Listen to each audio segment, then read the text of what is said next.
Well, good morning. I am Evangelist CJ. Today is Friday, June the 6th.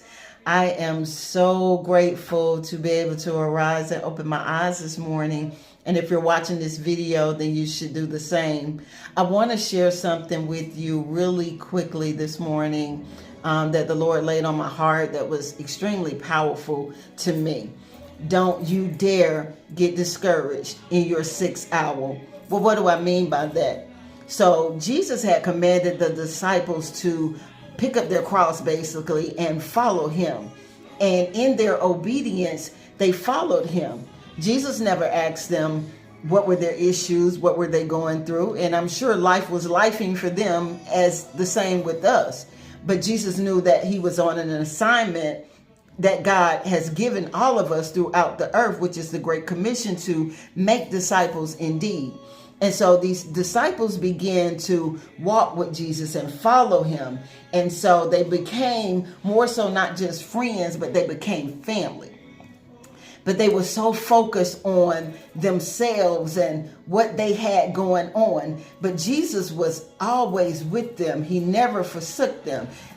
He healed them, basically. He prayed for them. He was with them through all of their issues and their trials and tribulations. And they even witnessed how Jesus did miracles for others, how he healed the sick and the lame, and he prayed over others, and he casted out demons and raised the dead. It was so much that they witnessed for that time that they walked with Jesus. But Jesus was there for them.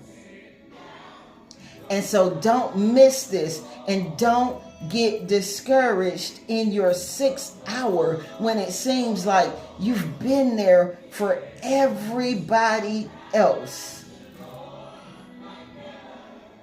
So the disciples sat with Jesus at the Last Supper. They all sat at the table together. Jesus, knowing their character, that there was a betrayer that was also at the table. Jesus knew that his final hours was coming because he was on an assignment. He had a mission to complete.